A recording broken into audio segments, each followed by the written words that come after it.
پوچھے گا مولا لایا ہے کیا کیا، پوچھے گا مولا لایا ہے کیا کیا، میں یہ کہوں گا نام محمد، نام محمد، آنکھوں کا تارا نام محمد کا۔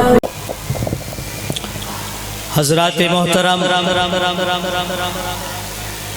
اب تک نعت نبی اور حمد پاک کا سلسلہ بڑے ہی آب و تاب کے ساتھ چل رہا تھا۔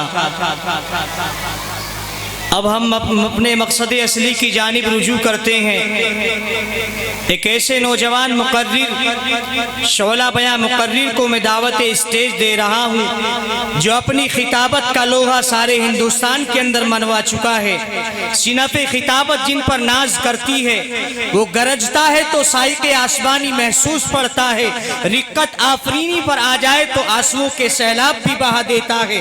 جو زہد و ورع کی زبان کھولتا ہے تو تصوف کے گن گاتا ہوا نظر آتا ہے، حالات حاضرہ پر گویا ہوتا ہے تو وقت کا صلاح الدین بھی بن جاتا ہے۔ میری مراد رفیق محترم حضرت اقدس حضرت مولانا مفتی شعیب عالم صاحب محتمیم مدرسہ کلچینہ حضرت والا سے بسد احترام ملتمس ہوں کہ حضرت تشریف لائیں اور اپنے ناصحانہ کلمات سے سامعین کو مستفیض فرمائیں۔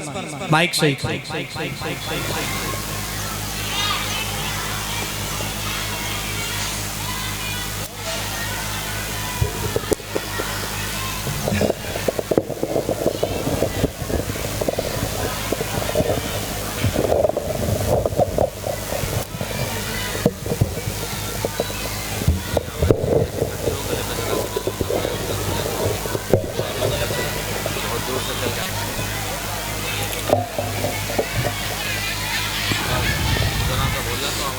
الحمد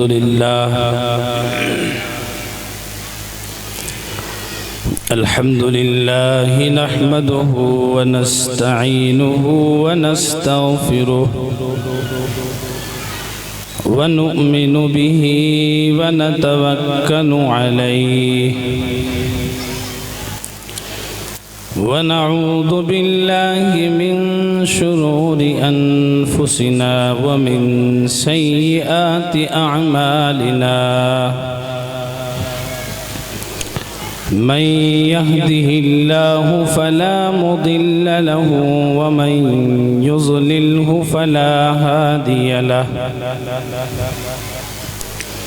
ونشهد أن لا إله إلا الله وحده لا شريك له ولا نظير له ولا مشير له ولا معين له، أما بعد، قال الله تبارك وتعالى في كلامه العظيم والفرقان الحميد: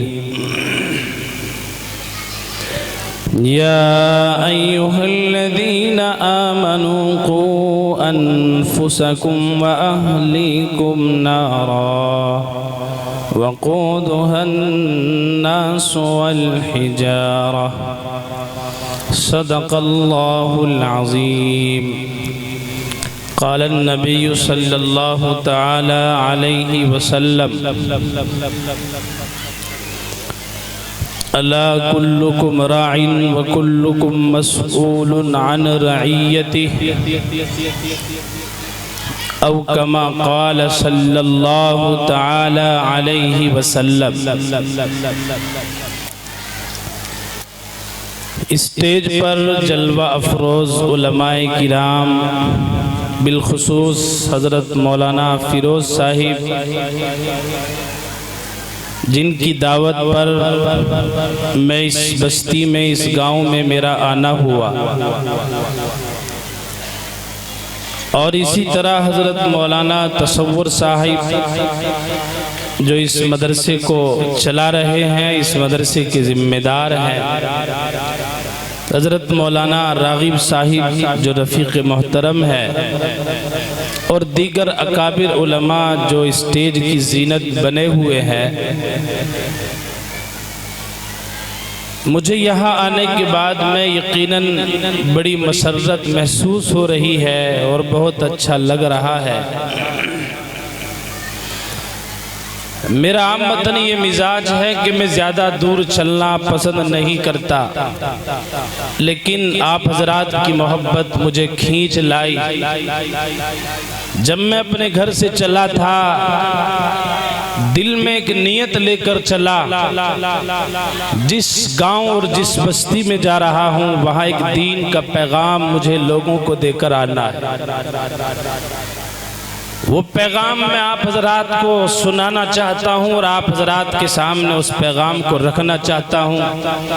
آپ حضرات سے میں امید کرتا ہوں کہ میرے پیغام کو سنو گے اور اس پیغام کو اپنی زندگی میں لا کر اس پورے معاشرے اور سماج کو بہترین معاشرہ سماج بنانے کی کوشش کرو گے۔ نوجوانوں اور دوستوں، دینی بھائیوں، آج پورا معاشرہ، پورا ہمارا سماج اپنے حق کی آواز کو بلند کر رہا ہے۔ ہر انسان اپنے حق کا مطالبہ کر رہا ہے۔ باپ اپنے بیٹے سے اپنا حق کا مطالبہ کر رہا ہے اور بیٹا باپ سے اپنے حق کا مطالبہ کر رہا ہے۔ بیوی اپنے شوہر سے اپنے حقوق کا مطالبہ کرتی ہے، شوہر بیوی سے کر رہا ہے، استاد شاگرد سے کر رہے ہیں، شاگرد استادوں سے کر رہا ہے۔ تو ایک سلسلہ چلا ہوا ہے، ہر انسان اپنے حق کا مطالبہ کر رہا ہے۔ لیکن میرے بھائیوں، دوستوں، نوجوانوں، بزرگوں، اچھا انسان وہ ہے کہ جو دوسروں کے حقوق کی ادائیگی کی فکر کر رہا ہے۔ ہاں، ایک باپ کا اولاد پر حق ہوتا ہے، اولاد کا باپ پر حق ہوتا ہے، لیکن اچھا انسان وہ ہے کہ جو اپنے حقوق کے مطالبے کو چھوڑ کر دوسروں کے حقوق کی ادائیگی کی فکر کرے۔ ذمہ دار اپنے ماتحتوں کے حقوق کی ادائیگی کی فکر کرے اور ماتحت ذمہ دار کے جو حقوق ہیں ان کی ادائیگی کی فکر کرے۔ اگر یہ سلسلہ ہماری زندگیوں میں آ جائے، ہم اس سلسلے کو اختیار کرنے والے بن جائیں کہ ہاں ہمیں فکر ہے دوسرے کے حقوق کی ادائیگی کی، یہ کوشش، یہ جذبہ اور یہ ذہن اور دماغ کے اندر یہ چیز داخل ہو جائے تو میرے دوستوں اور دینی بھائیوں، پورا معاشرہ سکون کا گہوارہ بن جائے گا۔ ہر انسان رسہ کشی میں گرفتار ہے، مبتلا ہے۔ ہر آدمی اپنے حق کے مطالبے کو لے کر کھڑا ہوا ہے۔ شوہر یہ کہہ رہا ہے کہ یہ میری بیوی میرے حقوق کو پورا نہیں کرتی ہے، میرے کہے کو نہیں مانتی، میری اطاعت نہیں کرتی۔ یہ ذرا آواز ہلکی کرو تھوڑی سی۔ میرے کہے کو نہیں مانتی، اور اسی طرح دلہن بھی اپنی شکایت کر رہی ہے۔ سلسلہ در سلسلہ یہ پیغام چلتا ہوا جا رہا ہے۔ گھروں کا سکون، گھروں کا چین، گھروں کی راحت، یہ تمام کی تمام چیزیں برباد ہو رہی ہیں اور پورا معاشرہ اس دلدل میں پھنسا ہوا ہے۔ کوئی نہیں سمجھ رہا ہے۔ ہاں، تجھے اللہ نے باپ بنایا ہے، تجھ سے کچھ حقوق متعلق ہیں، تجھے اولاد بنایا، تجھ سے کچھ حقوق متعلق کوئی نہیں جان رہا ہے، کوئی نہیں سمجھ رہا ہے۔ اے میرے بھائیوں، اگر معاشرہ بہترین بنانا چاہتے ہو، سماج بہترین بنانا چاہتے ہو، اپنے آپ کو پرسکون بنانا چاہتے ہو، اپنی زندگی کو خوشگوار بنانا چاہتے ہو، تو آپ دوسروں کی فکر اپنے